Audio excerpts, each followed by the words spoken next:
Kamala and the horrible way she again treated Justice Kavanaugh. That was a horrible event. I thought it was terrible for her. I thought it was terrible for our nation. I thought she was the meanest, the most horrible, most disrespectful of anybody in the U.S. Senate.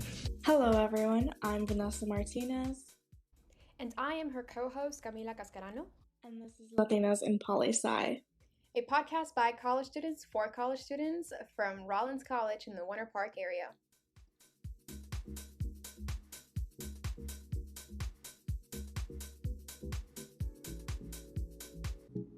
Today's episode is titled The Disencouragement of Women in Politics.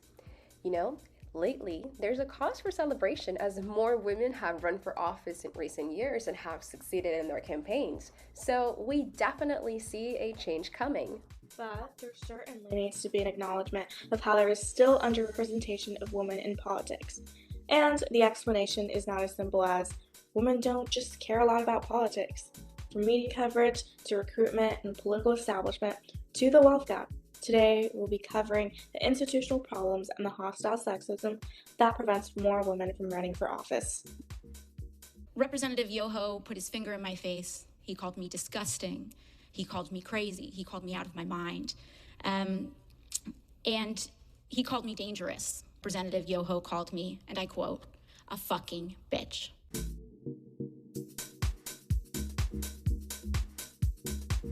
We wanted to start out by sharing our experiences as college women and Latinas in the political science field. It is possible that you and I, Vane, have had drastically different experiences, but I can say that in the classes that I've taken, I've never been dismissed by my professors or my peers in class. However, I am the president of a club, and although I have not encountered any outright incidents, I feel like sometimes I'm not taken too seriously. And at first I thought it was due to a lack of an experience, but we're about to finish the academic year, and I can tell you that it was not because of a lack of experience. I'm not sure if being Latina plays a part, but what I can tell you is that this challenge was hard to overcome. Our gender politics class, however, it did really help me understand what could be going on and how to overcome those hurdles. For example, not selling myself short of my skills, which is something I've always done. But I'm sure you had your uncomfortable situations. So how have those played out? Well, Camila, I certainly have been very blessed to receive encouragement about my work in the political science department, whether it be from professors and peers and family. And that is a cause for celebration. I've also received support in her campus, the magazine we have at Rollins, and other campuses nationwide that focus on young women in college. I'm the junior editor for them, and I'm also on the executive board of Amnesty International at Rollins. And you and I both started the Stop the Trafficking project that raises awareness about human trafficking in the Central Florida area, and we're creating a database for resources for survivors. All these projects have entailed the constant mobilization of women to better our communities, but there have been moments, where there was just outright discouragement, whether it be from students or adults not really thinking I was badass enough to take on these projects and be in the political science field. Wow, yeah, that just goes to show how experiences can be so different even for women, because women are not all the same. Thank you, Vane, for sharing your experience. And before we focus on the more blatant disencouragement that women face in the political field, we need to talk about the default male, and we both learned more about it from the book Invisible Women by Caroline Criado Perez. For those that don't know, the default male is the way the world has been set up to see the needs and way of life of humans, really as the needs and way of life of men. This mentality is part of a societal norm we learn since we are kids, because it's the norm. It's important to look at how we tackle individual issues that predominantly affect women in politics and see how we are collectively ignoring women because of that default male mentality. Think of the president. What comes to mind? An old white dude. And the same happens when you think about other positions of powers like a mayor or a congressman.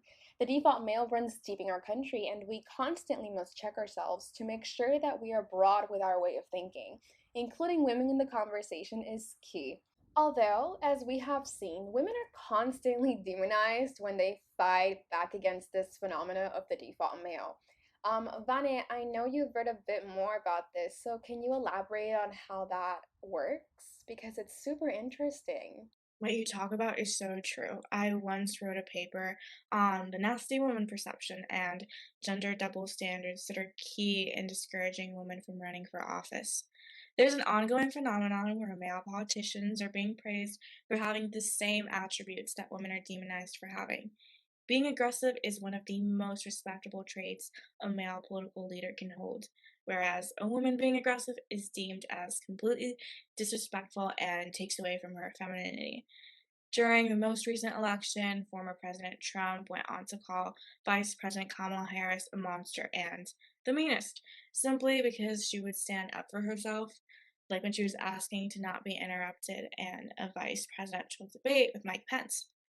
There are people who would argue that there are no double standards for the behavioral expectations of male and female politicians, that if their tone and the way they carry themselves is not confrontational, their policies and platforms will be considered rather than invalidated. Oftentimes, it might not even be the tone in which a policy is being presented, but the substance of it. For instance, women in politics are much more likely to be accepted when talking about policies that benefit their male counterparts or children. I emphasize this in my paper, and the notion is that they are nurturers. But when the narrative shifts and they talk about collective action that will favor minorities and that tackle women's issues, the tone is automatically seen as aggressive and nasty. Yeah, I mean, that is an eye-opening point you're making, Vane. And gender double standards don't only come up in behavior and tone, but they also come up in records and history of personal life and political platforms. Can you elaborate a little bit more on that? So, accountability is not being applied equally to both male and female politicians. Let's go back to the 2016 US election. Hillary Clinton's emails were such a point of contention, and her political and personal record was expected to be squeaky clean. There were no expectations for Trump. It didn't matter that he didn't have previous political experience, and certainly his personal life scandals were not going to matter as much to voters. So much so that the sexual assault allegations against him in a video where he justified grabbing a woman inappropriately if you were in a position of high wealth and power were not enough to classify him as an unfit candidate. The takeaway here is that too much is expected from women running for office, while so little and perhaps nothing is expected from men running for office. Absolutely. I mean, even just as Latinas and women in college studying political science, not even running for office yet or anything, I feel like we have so many shared experiences with the women in our Congress and the women in any political position. There is this ongoing double standard in the academic setting, and when you were talking about your experience, it reminded me of it. Specifically, when bringing up gendered and minority issues in discussions in class, it is not uncommon for women and minorities to be invalidated on the topics they present. And that's really upsetting because I feel like the women that are later going into the political field, they have this notion that they will not be taken seriously, and their policy issues would be invalidated as well. Now, moving on to more institutional barriers that women face when running for office, I know we have both read a piece by Molly Banks from the Century Foundation titled Women's Underrepresentation in Politics. Now, it's not just an ambition gap. It's a great piece where she discusses this misconception that women simply lack ambition or don't care about politics. But, one of the factors preventing more women from running for office that Molly Bang emphasizes is the campaign funding aspect. When it comes to campaign funding and individual donors, men raise far more money than women as candidates, and men donate more money to male politicians than they do to women. On what you first brought up about being validated in the setting of academia, I specifically recall discussing threats to the national security of the US in the class, and I brought up hate crime as a national security issue. The reality is, a lot of my white peers, including white female peers, didn't get where I was coming from. I don't believe most of them had the intention of discrediting that as a national security issue because it predominantly affects people of color in our country.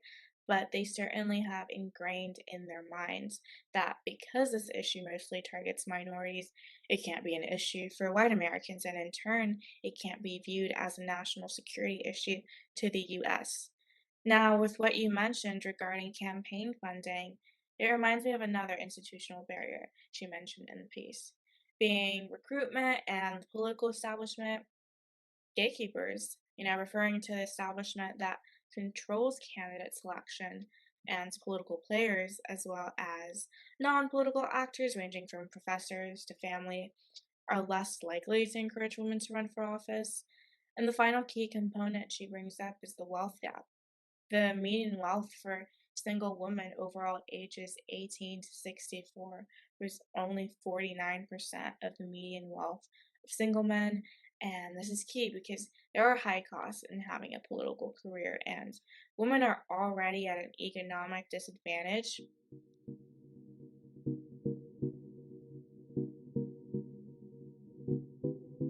As a recap, there are social and cultural reasons women don't run, the default male and double standards.